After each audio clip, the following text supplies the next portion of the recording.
Hey there, welcome back to my channel. It is Drew here from Lone Fox, and I am just in such a good mood today, you guys. I woke up, I finished my wall decor projects, and I'm just feeling so good about each and every one of them in today's video. Probably saw by the title, we are going to be focusing on wall decor today, and I've actually done 2 of these videos in the past, both of each which have 5 wall decor projects in them, and I'll put them in a card up here somewhere at the top. That way, in case you guys want more ideas or more DIY projects, you can go ahead and watch those videos as well. And the thing about each of these is I love how each project uses a different technique. We're doing some spackling, we're doing some painting, some sewing, even a little bit of woodworking, if you will. I think wall decor is crucial for any space. It's a great way to add color, texture, pattern, visual interest, whatever it might be. Every space needs a little bit of wall decor. So let's go ahead and dive on into these DIY projects. So let's get started. Jumping on into our first project here, I'm gonna start off with a couple of embroidery hoops. I'm using a 7-inch and a 10-inch embroidery hoop here, and the next step is going to be to take your larger hoop and cut it in half. So I just used a ruler to find the center point. Once I had the ruler, I just used this saw from the dollar store, and I went ahead and cut it in half. Basically, you're gonna have 2 half pieces like this, and you're only gonna need one of them, so you could save the other for a project in the future. Now, as you can see, I'm laying it out as shown here, and this is going to be the shape of our wall hanging. But of course, we're gonna need a little bit of wood to connect these pieces together. So in the wood section at Joann's, I went ahead and I found this wooden dowel that really resembled the same wood of the embroidery hoop, same width, same thickness. I cut it down to size and went ahead and sanded all of the edges. That way we can go ahead and hot glue this together to create the base structure for our piece.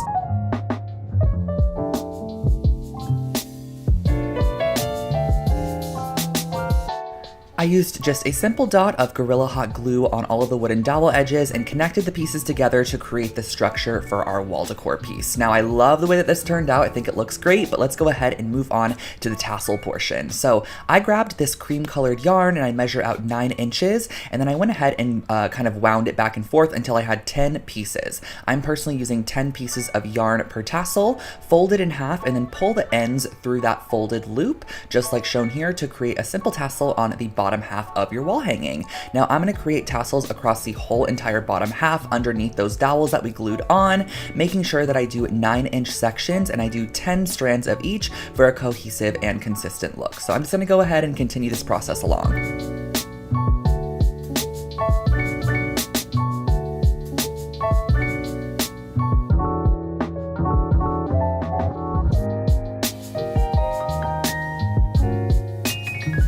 Just adding the finishing touch to those tassels there, I added a little bit of yarn at the top to hang it, and I strung on a couple of wooden beads from my stash to just add a little bit more detail and dimension, and that finishes off this wall decor.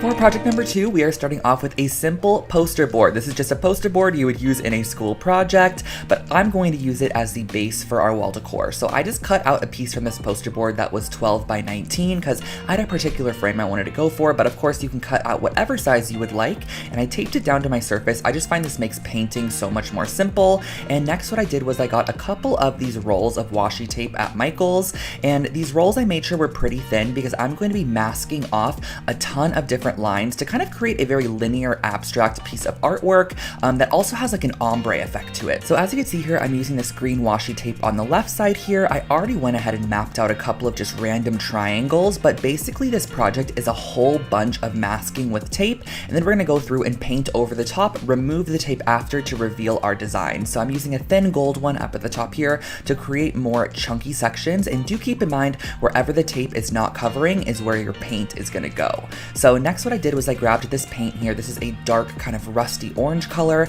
and I'm using just this color along with some white to create a variety of shades. So I'm using some white and mixing it up with that rust to create a kind of more peachy tone, then more of a terracotta tone, and then we're also going to of course use the base red color itself as well. But in each triangle section, I'm going through and using some of that paint that we diluted down with the white, and I'm just going to go ahead and paint it on there. So each shade is just a little bit different. It varies slightly lightly, and once you remove all of that tape, you can really see kind of that ombre effect that it creates, which I think is really cute, and this is a great project for you to customize and do whatever color palette you would like. So let's say you wanted a little bit more yellow in your living room, you can totally create this piece with some yellow paint and add that pop of yellow.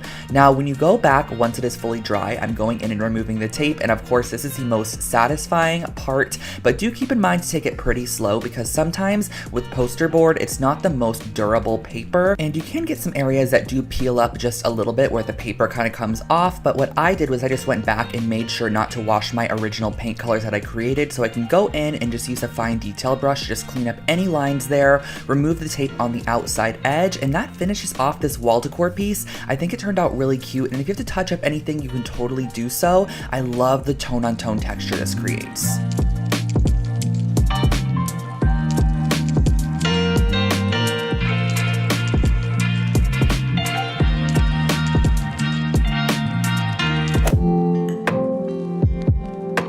Now, I have been dying to sew on a canvas since I saw it on TikTok a while back, so I started off by grabbing this small canvas, creating a half circle shape with a roll of tape on the bottom there, and from there I am using my ruler to create some rays from our half circle shape to all in all create a sun shape. So I'm just using a pencil, that way it's easily erasable because we are going to go back and erase all of these lines. We're just wanting to create a guide to start, so I am going through adding some rays off of our half circle to create what's going to be our sun shape. But of course, you can embroider whatever you would like on your canvas, going through touching up any sections there and using my needle to pre-poke some of the holes here. And why I'm doing this is it just makes it a little bit easier when you're actually sewing. You don't have to kind of think about it. The holes are already done for you, so you know where you're going next. And I just went ahead, I poked all of the holes I wanted to do for the rays, and I did actually go through after doing the tops and bottoms and just did a couple of holes throughout to create a couple of breaks in the rays, which I think just adds a bit of interest. So as you see here on the right side, I'm going through, I'm erasing just a couple sections at a time, and I'm starting off with my orange color here.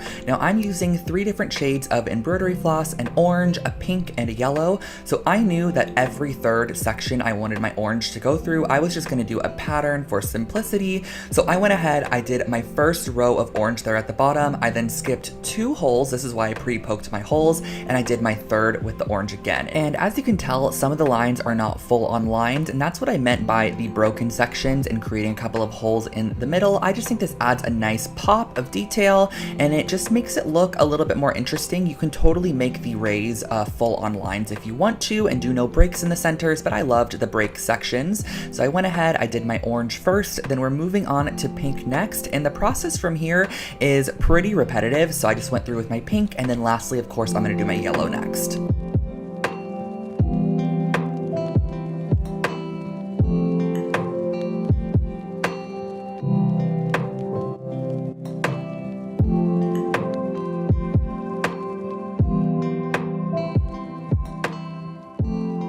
And of course, we had to go through and fill in our little yellow section at the bottom there. So all I did was I grabbed some yellow embroidery floss, and I'm doing a series of parallel yellow lines just to fill in this half circle. So as I work my way up, the lines are gonna get smaller and they're gonna cascade into our half circle shape. But I just thought this was the easiest method for me to fill this in, and I probably spaced them out just about 1/8 of an inch just to make this section seem really full, but also just appear as stitching as well, which I think looks really nice in the end. So just stitching up that section there.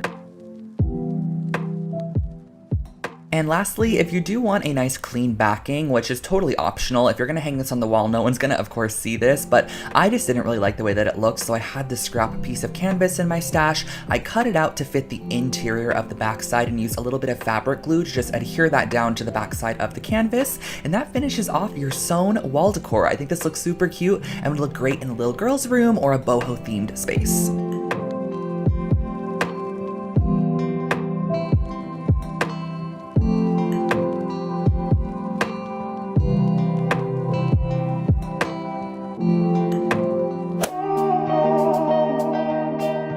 I think think this next project is probably my favorite in the video, or one of my favorites. As you can see, I'm starting off with a wreath ring from the dollar store and a 10-inch mirror from the craft store. This is just a craft mirror. I'm using some memory wire cutters to go through and snip my ring. That way I only have 2 of the interior ring sections. So as you can see here, I just want those 2 sections there. These are going to fit perfectly on the underside of our mirror. And I also grabbed this raffia material, which you could find at Michael's in the floral section.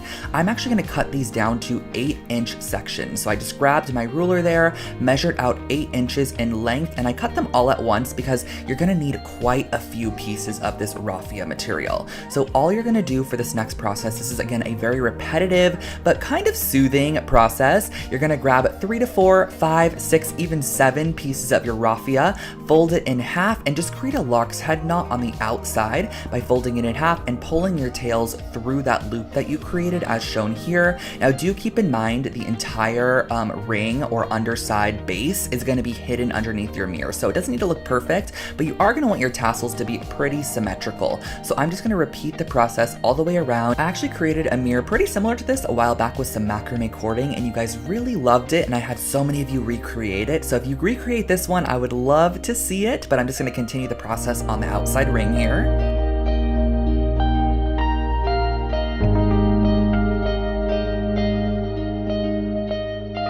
So of course, I couldn't just stop here. I also wanted to add a second section onto that interior ring. So for the next section, I actually cut these pieces to 7 inches, so just an inch shorter than the last. That way they kind of just cascaded over the top and created a little bit of a layered look. So I'm doing the same exact technique just on the interior ring, making sure that the pieces lay right on top of our first section. Once you are done, it's gonna look something like this, which is a perfect base for our mirror. I'm going through with some industrial strength Gorilla hot glue sticks, which I'll link below for you guys. I use these in all of my projects. They just make everything stick really nicely, and I'm placing my mirror right on top of the base that we created. But I really was not a huge fan of how the mirror was just sitting on top of the raffia, so I grabbed some wooden beads and I just went ahead and I strung them on a strand here. There were 3 different sizes in this pack, so I started off with the largest size first, and I'm going to be stringing them on our string. That way we can create a little bit of a border for the mirror and hide that raw edge.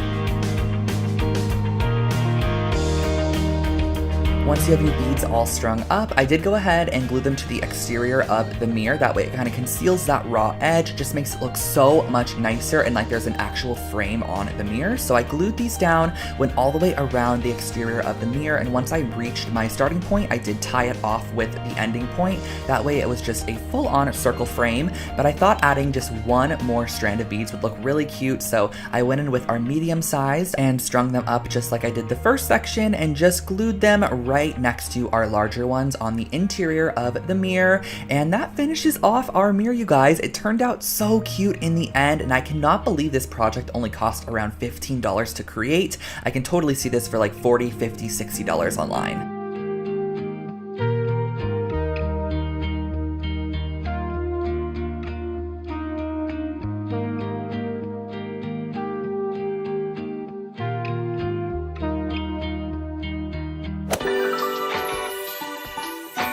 And for our last project, I'm starting off with this chalkboard. It was a perfect base. I found this at Michael's, only $9. You could totally use a coupon as well, but I was originally going to create my own kind of base for this project, but it was going to end up costing more. So I was like, let's make this a little bit more cost and time effective and purchase this chalkboard. Now, as you can see here, I actually went through and painted the chalk portion of it with white paint.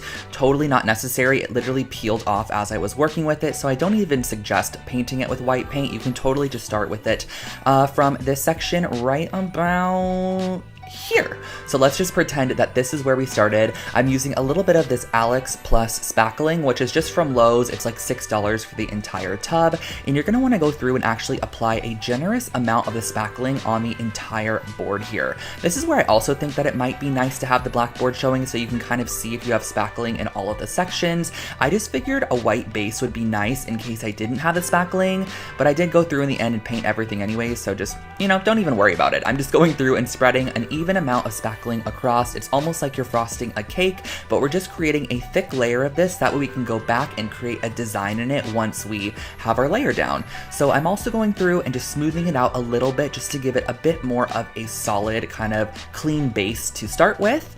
And once you have that all down, I'm using a trowel. This is a grout trowel that you would use for originally like putting down grout. You can get this at the hardware store for a couple of dollars. And I'm just going through and creating a rainbow shape and pressing it into our grout here. Now there are a couple sections I had to lift it up. It was kind of peeling a little bit, and that was actually because of the paint layer that I applied first. It was peeling off of the chalkboard, so I just suggest going right in with your spackle and don't even paint it to start.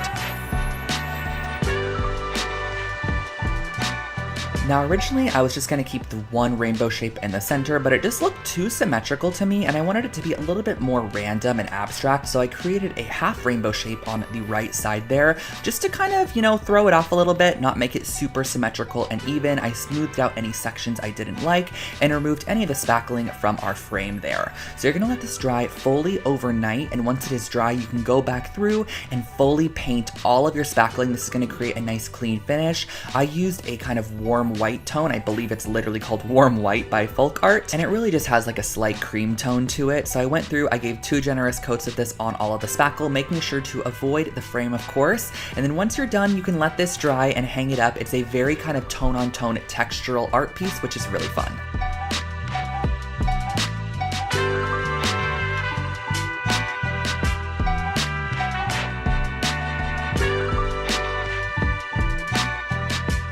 And you've made it all the way through those wall decor projects, you guys. I hope that you enjoyed today's video. It was so much fun. I had such a blast creating these projects over the past 2 days, and I hope that you guys can gain some inspiration or maybe take one of these projects, tweak it a little bit to your own personal style, copy it if you want to, whatever you guys would like to do. I would love to see some of your guys' recreations. So if you do create any of these wall decor projects, totally tag me over on Instagram and make sure to follow along. It is Lone Fox Home. I'll put it on the screen for you guys, and do not also forget to subscribe to my channel. It's 100% free, and I post really fun DIY and home decor content every single week here on Lone Fox, and you will be part of the Lone Fox family. Who does not want to be part of the Lone Fox family? I hope that you guys enjoyed today's video. I hope these projects were inspiring. I love you all so much, and I will catch you guys in my next one. Do not forget to also check out my kitchen makeover, which went up last week. Such a fun video. Still obsessed with the kitchen space, and yeah, I will see you in my next one.